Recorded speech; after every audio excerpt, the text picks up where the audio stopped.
Hey guys, what is going on? And welcome back to a brand new video. And before we get today's video started, I do want to say Happy New Year's. Let's crush this year. Let's go ahead and make it a big one. Like I said, it's prime time, it's grind time, it's time to leave 2020 in the past. And yes, I know COVID is still a thing, of course, but let's try to move past that. Let's all stay healthy, let's all stay positive, and just bring light to 2021. Let's make this year a really good year, and I know 2020 was a horrible year for a lot of us. And don't get me wrong, definitely lazy, not hardworking, and definitely not productive at all. But let's try to look past that and let's try making 2021 definitely a lot better of a year. And let's just move on. Let's move on. Let's all stay healthy, of course, and be safe and be nice to one another. And let's grow together and let's make this year really good. So for today's video, I actually am going to be reviewing the G Pro Superlight. And man, if you guys do tune into my Twitch streams, you guys know that I do not like the normal G Pro. But one thing is for sure is that this is not no ordinary G Pro. So when unboxing the G Pro Superlight, it's actually the exact same thing as the original G Pro, except you are included an extra puck with the slider, and you guys are also included with some, mouse grips, which is pretty dandy if you ask me, which is nice. But for $150 premium, are the grips that are included inside the mouse, are they good?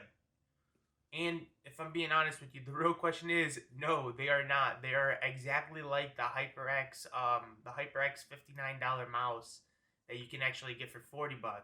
It's the same exact mouse grips, in my honest opinion. They are not that great, and I would only use them for my left and right mouse buttons. And other than that, I don't think I would ever touch them ever again. But these grips are nowhere near as good as something like Lizard Skins or pretty much the core pad ones, if I'm being honest. They're similar to the core pads, a little bit not as grippy as core pads, but definitely not as soft to the touch like the core pads. And they're nowhere near as grippy as Lizard Skins. So where would I rate these? I would rate these maybe like a 4 out of 10. They're not that great, but they're cool because they include it for you for $150, I guess. Okay, so one thing that I do want to mention with the G Pro Superlight is that the mouse actually has completely different revisions to it compared to its old predecessor. So this mouse actually does not have the right side buttons, which may be a really big turnoff for some people, but in my honest opinion, I think this is a great improvement. I think they definitely went in the right direction with removing the side buttons. Now, if you guys look a little bit closely, there's actually a little groove inside of the actual mouse. Now, you might be thinking, oh, is this mouse kind of ergo? No, it's still ambidextrous, which is cool, and that's awesome. But the one thing that I will take consideration is that you don't notice this, especially when you're playing games. It just feels exactly on how the left side feels. Now, I have been gaming with my G Pro Superlight for approximately 2 weeks, I want to say, which has been a phenomenal gaming experience. And the mouse still works as if I was playing with it when I first got it. It's great. And the low latency, of course, it's Logitech's wireless hero sensors, and the way they all work are practically the same. I don't really tell a difference between this and the original G Pro at all, if I'm being honest, in terms of sensor and gameplay with the wireless connection, especially since I have my USB dongle hanging right over the mouse pad, especially when I'm gaming. Now, for one of the biggest improvements from the G Pro to the G Pro Superlight, in my honest opinion, is the scroll wheel and the left and right mouse buttons. These are huge and major upgrades. For all my old school Logitech G Pro love fans, whatever, you guys are going to love these clicks. These clicks are not Omron 20Ms. I don't even think these have ever been specified of what kind of switches these actually are.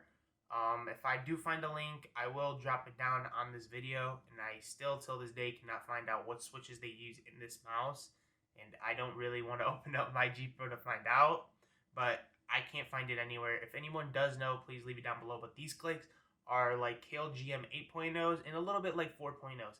They don't require a lot of force to push down like the 8.0s, but they have that nice crispy feeling like the 4.0s. From Kale, of course. If any of you guys don't know, those are probably the best switches to buy on a mouse, and this mouse has that. It's phenomenal. You're going to love this thing. Now, in terms of scroll wheel, the original G Pro scroll wheel wasn't half bad, I want to say, but it definitely wasn't on par with other competitors like XM1 or Glorious, which is another huge one. You're talking about a $50 mouse compared to a $150 mouse. How can that $50 mouse even hold up a candle to the $150 mouse in terms of like performance and all that for the scroll wheel? And it's true. It did. The Glorious one was a lot smoother. It was a lot tactile. It was a lot grippier. It felt just better overall in your hand. Especially if you play with a 131 grip like me, where I'm scrolling 24/7, especially in games like Fortnite to pick up my weapons, items, and definitely when I'm resetting walls. The major improvement that I did notice is the fact that the scroll wheel is actually a lot smoother. It doesn't have a lot of rattle to it like the original one is. Now, if you scroll really hard, there is some rattle, but it's not noticeable rattle unlike the original G Pro. For all my old school G Pro fans, you guys already know that boy got rattle. Now, one thing that I did notice with the scroll wheel, unlike other scroll wheels, is the fact that this actually doesn't have a full rubber wheel. It's like a little bit plastic on the sides of the edges, and then it's rubber in the middle. And if I'm being honest with you guys, I think this is a phenomenal smart design by Logitech, 100%. This feels great. There's not a point in time where I feel like I'm losing my grip, tactility, or anything like that with this mouse wheel. It's phenomenal. Unlike the XM1 ones, the XM1 scroll wheel isn't bad, like I said, but it's just not as it looks to the eye, it looks very rubbery, but it's not grippy at all. So this is definitely a lot better. This is definitely a 10 out of 10 scroll wheel. I really enjoy it. It's great. Good job, Logitech. Now, the next thing I want to talk about with this mouse is the mouse feet. And I'm sorry to all my fans who love Logitech mouse feet, the original ones. Well, these are not the same. These are definitely a lot better stock feet, and I kudos to Logitech. But there is a flaw with these mouse feet, 100%. Now, after gaming with them for approximately 2 weeks, we're not even talking full on 2 weeks. We're talking maybe like a week and some change. These mouse feet have went through so much on my Odin gaming mouse pad, which is my favorite mouse pad. They have went through so much. These mouse feet are amazing for when you first get them for the first 2 days. After the first 2 days of owning these mouse feet, they are horrible. There's like no more mouse feet at all on these feet. There's none. Like they're completely done.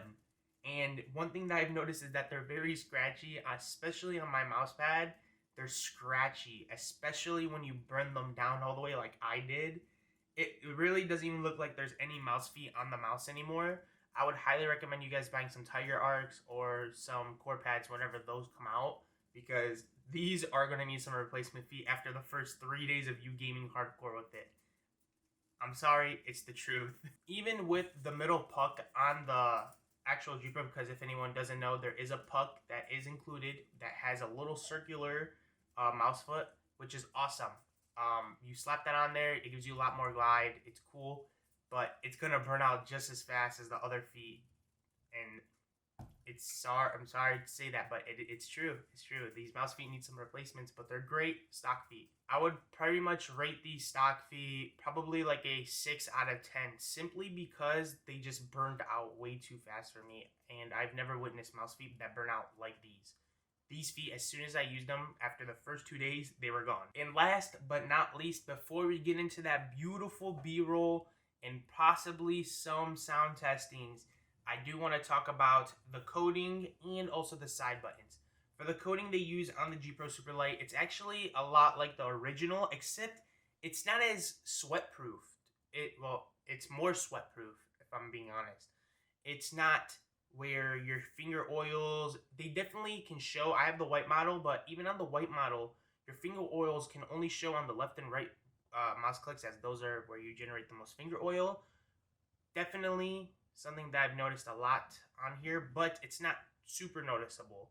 Now let's talk about the side buttons. The side buttons are actually not that bad. They are a lot better than the original G Pro, where they felt a little mushy and they did not feel as clicky. They didn't feel, how do I say it, sturdy. That's the word, sturdy. So yeah, they just didn't feel as sturdy. They were very mushy. They didn't feel clicky. These ones, on the other hand, feel really good. And in my opinion, when I first got the mouse, they did need to be broken in to a certain extent. So like you play with the mouse a little bit more, you break it all in. The side buttons were a big factor. They felt really sturdy, like very, very stiff at first. And then the more I played with the mouse, the more they started to get a little loose in the groove. You already know what I mean. They feel phenomenal now. They feel super light. They're super clicky. They're not hard to press at all. They weren't hard to press even before. They just felt a lot more sturdy, but like when you first get the mouse. But I actually prefer it the way that it is right now compared to when it was brand new. They feel a lot lighter. They feel a lot crispier. Definitely a lot easier to click. Phenomenal side buttons. Whoever says otherwise is lying. Last but not least, in today's video, I do want to mention the performance. Now, have I noticed any difference in terms of performance, gaming, smoothness with this Hero 25K sensor? My honest opinion is the verdict for a $150 mouse. No. Be honest with you. Being honest, no. I have not noticed one thing at all that is different compared to this mouse to my original G Pro. That's it. I really have not noticed. Whoever tells you they feel a difference between this and the original G Pro in terms of sensor and gameplay overall is lying to you. I do believe this is... It's one of the best sensors, don't get me wrong. Especially for gaming, it's definitely one of the best. It's definitely noticeably really good. But is it noticeably better than the original G Pro? No, it is not. For a $150 price point pool, you're looking at a phenomenal gaming mouse, but it is not noticeably better in terms of gaming and performance. Now, what is a big difference is the weight. You're talking 60 grams even with the puck on, and with the great mouse feet. That's the big difference. It's not the sensor. It's the light, the shape, and the mouse feet. That is what you will see a difference in. Now, if you did already do a weight reduction on your G Pro, this is still better than your G Pro that is modded. And the reason why I say that is because this G Pro doesn't have any holes in it. It's internally scrapped of all the original material. It's a newer mouse with better clicks and better scroll wheel, and it has the better mouse feet. That's going to be your price point.